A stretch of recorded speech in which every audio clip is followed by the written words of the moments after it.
Hello, this is Matt on the Moon Family Sedan channel. Attorney Bill Morgan, member of the XRP community, has said that there is a 0.001% chance that the United States government is going to ever buy back XRP. Which is to say, ain't gonna happen, son.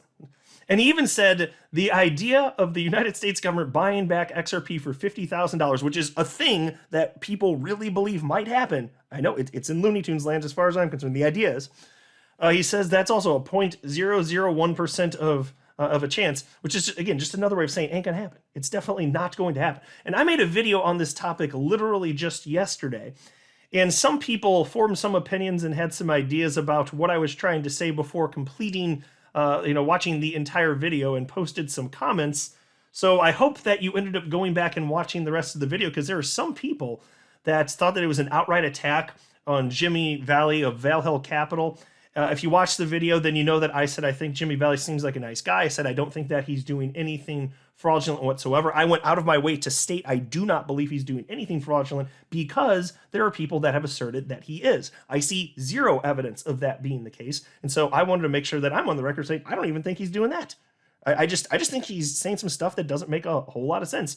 And it doesn't mean that I haven't listened to his ideas. I have listened to a number of his ideas, but I want to see a formal presentation, a final document in terms of here's what it is, here's all the details before I come to a final conclusion, because I've seen over the last year and a half, 2 years, whatever it's been, interviews here and there. Well, to what degree has the thinking evolved, this or that? Because, I mean, it's been almost 2 years, I think, since he's first posited the idea of, XRP allegedly being worth upwards of $37,000, whatever the number was.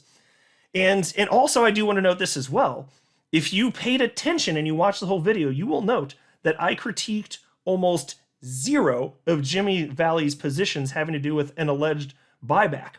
Almost zero. One thing I did critique is just even throwing out this number of $37,000 or more per XRP. I think that's silly. Like, even if there's any sort of, rational approach to his, like, generally where he's, or at least where he's evolved to at this point, if there is, fine. But throwing out that we should demand, if there's going to be some sort of buyback procedure, $37,000 from the government, this or that, that's about the only thing I can recall critiquing. The rest of it was, in a general sense, stuff that I've seen from a fringe portion of the XRP community, and a lot of it was spurred on, and it originated because of this talk of $37,000 XRP, and so I was just pushing back against it. And so, look, to be clear here, and this is why I want to cover all this at the outset of the video before I get into the rest of this. The argument I've seen many times is that XRP is, quote unquote, systemically important. And I cited that in my video yesterday. That's what I was talking about. I wasn't talking about Jimmy Valley's ideas, anything from Valhalla Capital, other than the $37,000 figure, and I wasn't attacking him. Seems like a nice dude. I don't know anything else about him. But what I'm seeing is arguments about XRP being systemically important, and therefore, the United States government will end up buying back XRP from citizens by force, which means we're talking about confiscation. That's the theory that I keep seeing out there. And that they'd also likely take control of Ripple's escrowed XRP. Folks, this is the theory that I was talking about in my video yesterday, not Jimmy Valley stuff. Other than the $37,000. And I did share, a document that he wrote publicly to former Ripple employee Bob Way. But in terms of the ideas that I was critiquing, I wasn't even calling out people. I was talking about what people were saying, what I've seen in the public, in the XRP community at large. And so this is it's a 100% different theory than holders of XRP voluntarily trading in their XRP for compensation by a particular government agency. And so I want to mention this, and I don't know if most of you are aware of this. Attorney John Deaton, in summer of last year, he talked about this concept. He used the word buyback. Attorney John Deaton did, and I covered it at the time, and he was not talking about what I covered in my video yesterday. He was not talking about confiscation necessarily of XRP. He wasn't talking about $37,000 per XRP. What he was talking about is the possibility of a program where you can choose to trade in your XRP, and presumably it would be at the market rate of XRP, whatever it is, or whatever a fund put together by the government could pay out, which means it could be less than the market value, in which case it probably doesn't seem that appealing. But if you can't sell your XRP anywhere else, maybe some people would do it anyway.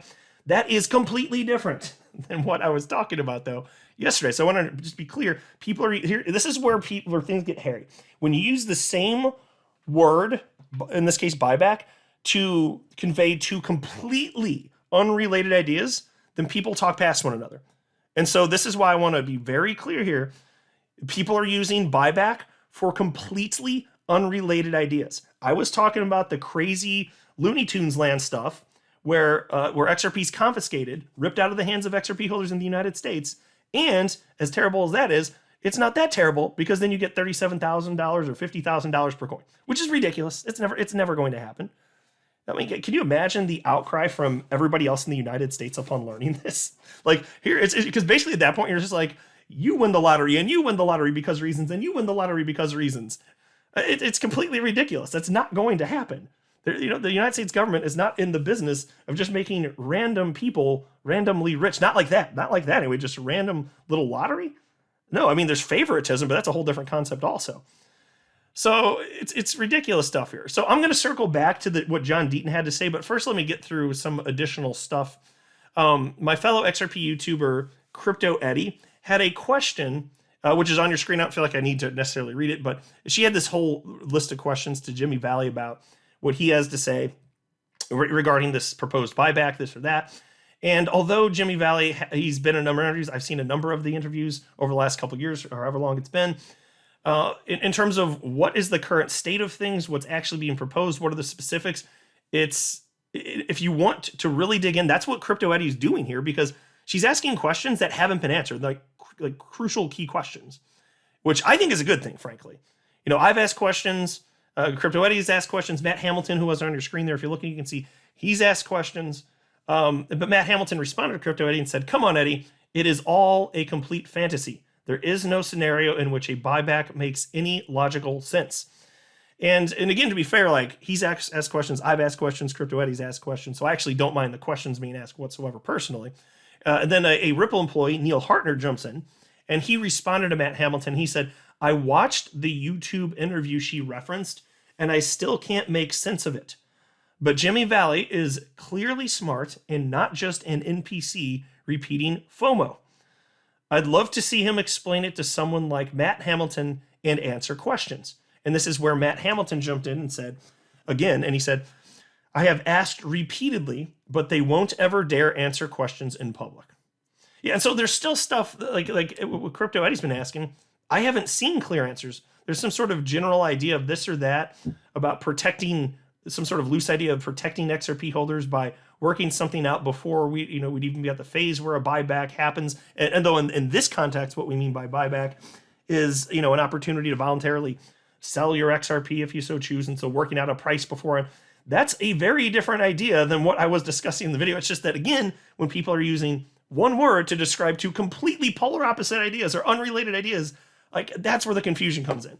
This is not what I was so clearly, like watch the video, it's 32 minutes. If you watch the whole thing, that is not what I was talking about very clearly.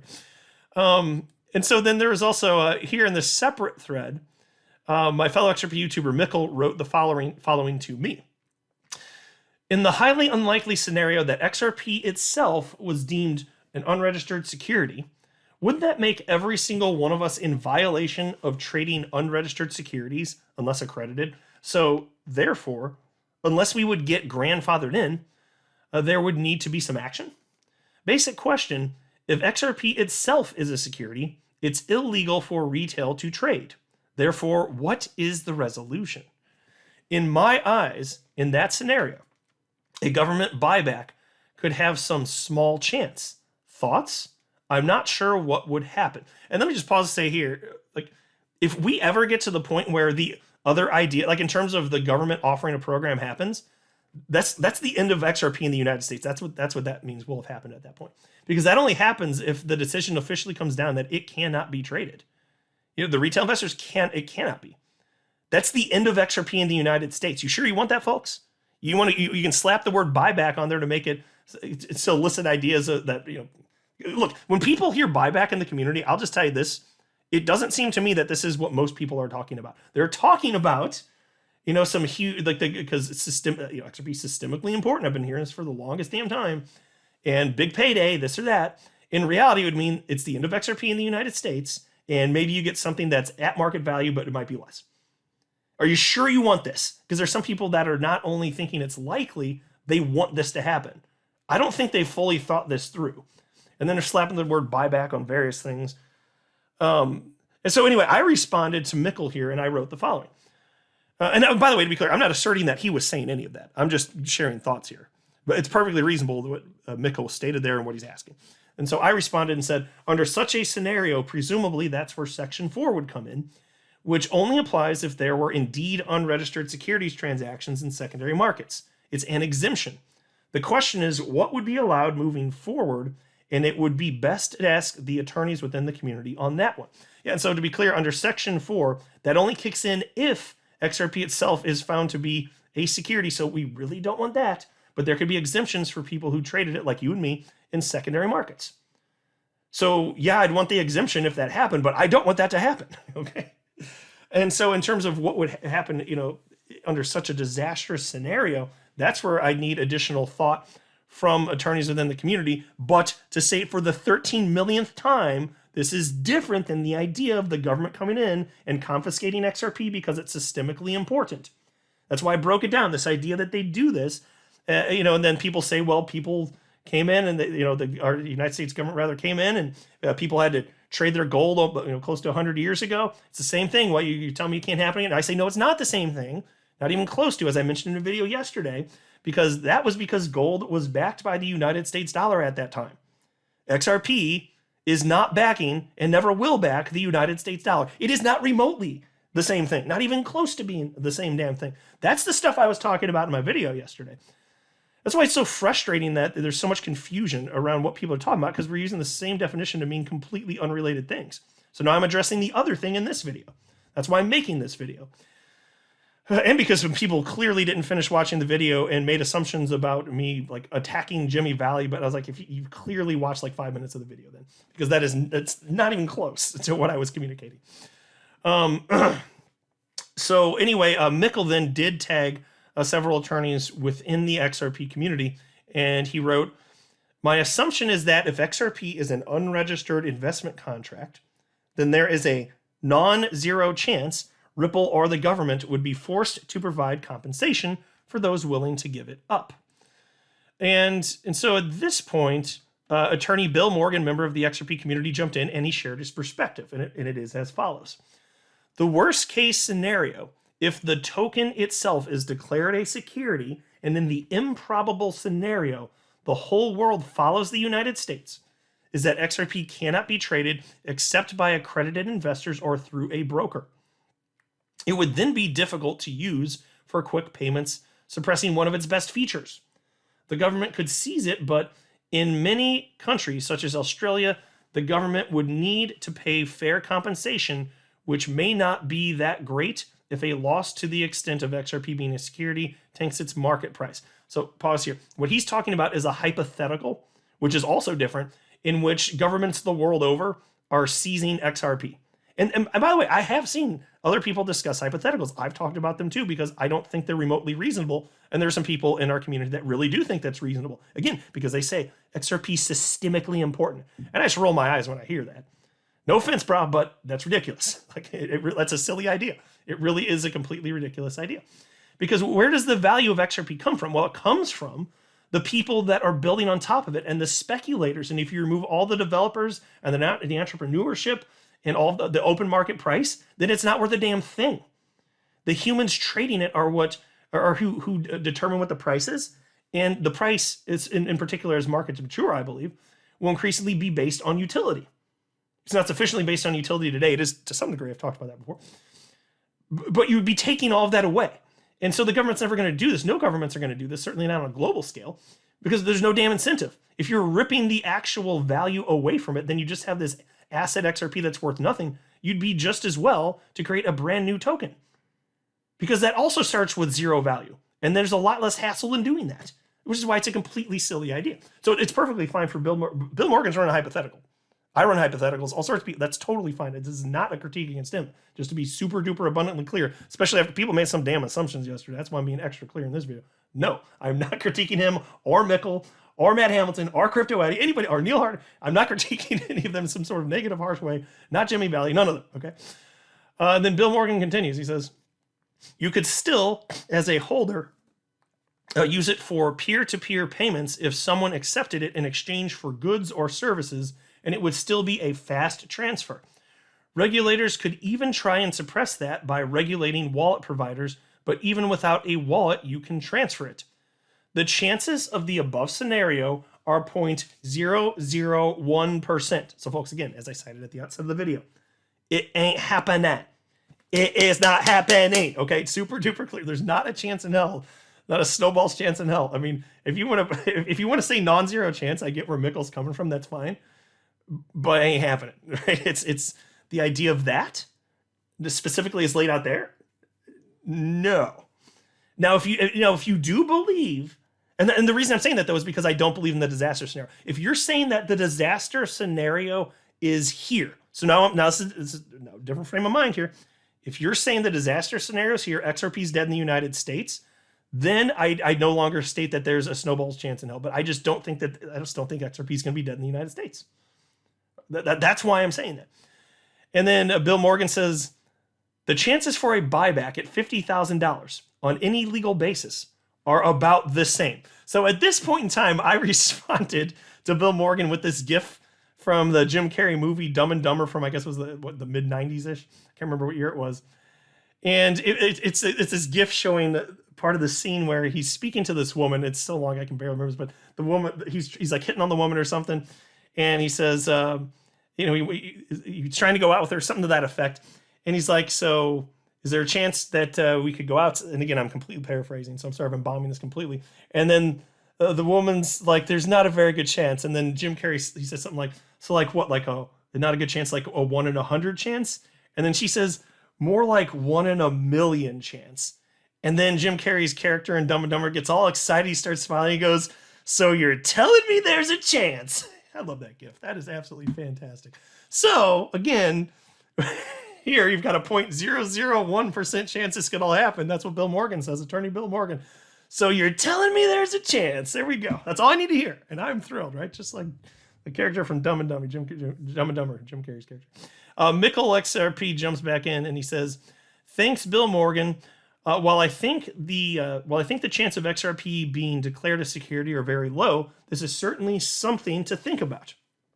Bill Morgan says, if Ripple loses the case and XRP is found to be a security or sales of it an investment contract, I doubt most other countries will follow the United States and treat XRP as a security. Yeah, so I believe that too. I don't think that nations around the world are going to bow to the SEC because they have no incentive to do so. It's no other country, no agency at any other country is claiming that XRP is a security. It's a unique thing here in the United States. The rest of the world ain't going to file suit.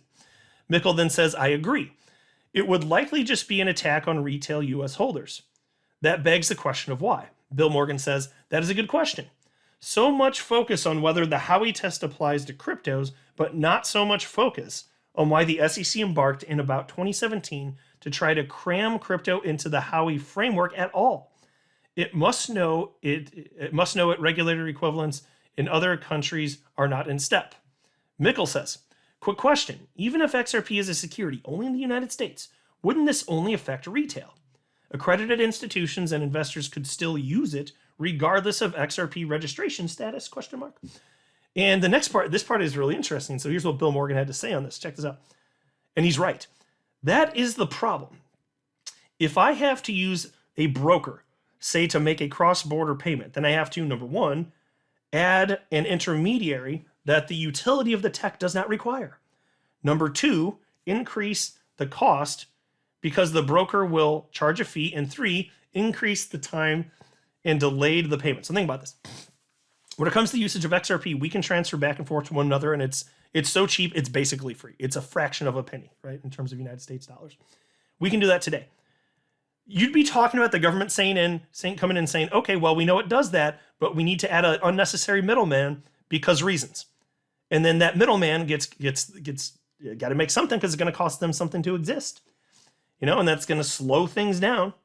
So you're reducing the utility of XRP substantially. You wreck use cases by doing that. And so that is what we'd be talking about in this disaster scenario here. Now, as far as Attorney Deaton and what he said regarding the quote-unquote buyback, check this out. So this is from July 3rd, 2022. And again, I talked about this in summer of last year when this was talked about. This is completely different than what I was talking about in my video yesterday. I got to say that yet again to be super duper uber crystal clear. This is a different concept using a same word, which confuses people. Like, imagine if we use the word banana to describe an elephant and a monkey. That's what we're talking about here.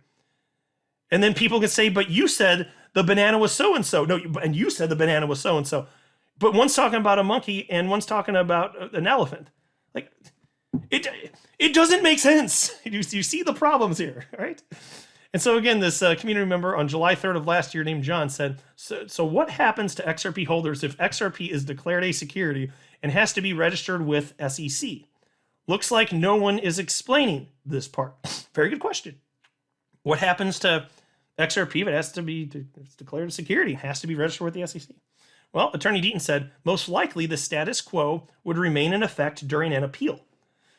A buyback could be arranged for those in the United States. I know the SEC offered a buyback of the VERI token, VERI, but I do not know the specifics. It's up in the air, to be honest.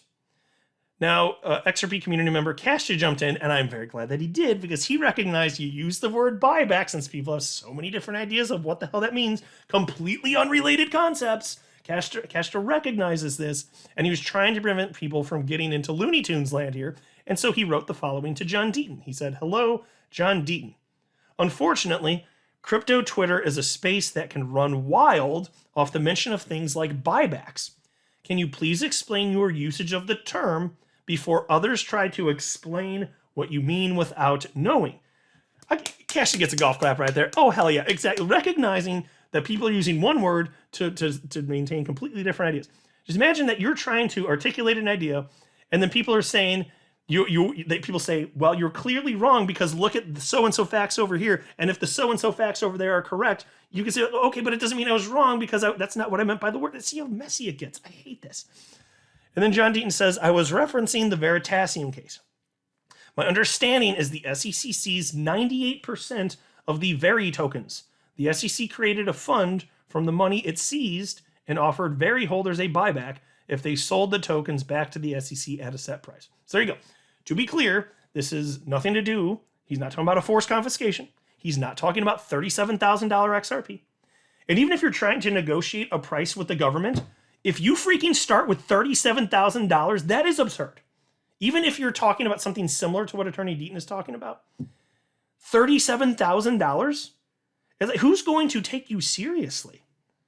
It's the same type of crap where you see somebody sue an entity and they ask for like a gazillion dollars. They might have say like, I want flibbity flobbity dollars. It's just a made up nonsense number. And the number's so high, it's just so hard to take them seriously. That's the same problem when your starting point is, we want $37,000. Even if your intent is not to get $37,000, it's so disingenuous and so far-fetched. Why are we even talking about it? That's ridiculous. Oh, really grinds my gears, folks. So hopefully I straightened out some stuff, and hopefully now people understand, if you didn't before, that people are using the same word for completely unrelated concepts. And hopefully you also understand, in case you didn't before, that I was not attacking anybody in the last video. I was challenging ideas, and the ideas that were challenging were not Jimmy Valley's, other than, unless you talk about the fact that I think even talking about the idea of a $37,000 XRP is ridiculous. Even if he doesn't think that's ever going to happen and never thought it would happen, talking about it still, even supposing it, is absurd. It is either way, even if he didn't think it. Even if he's just like, here's my open bet because I want to come in strong. I don't care what the rationale is. It's ridiculous. So that's my stance. You let me know what you think. And you're not allowed to comment. You're allowed to you're a good boy or girl. You listen to the whole video. You're allowed to comment. Oh my gosh. But I tell you, I was looking at the comments. I kid you not. I was like, some of these people writing this stuff, they must have made it like 3, 4, 5 minutes in. You know, and then they're like, it looks like their gears were getting ground up hearing me. And it's like, you just let me finish saying my piece, please, please. You might not think it's so bad. Oh my, because people were asserting a bunch of stuff that I definitely did not say, which is why, again, that's a part of what prompted this video also. But the biggest reason is I wanted to clarify This is the biggest takeaway, is that people are using the same word to describe different things, and it's just freaking messy. And it's unfortunate, but it is what it is. I'm not a financial advisor. You should not buy or sell anything because of anything I say or write. That would be a very, very, very bad idea. Until next time, to the Moon Family Sedan.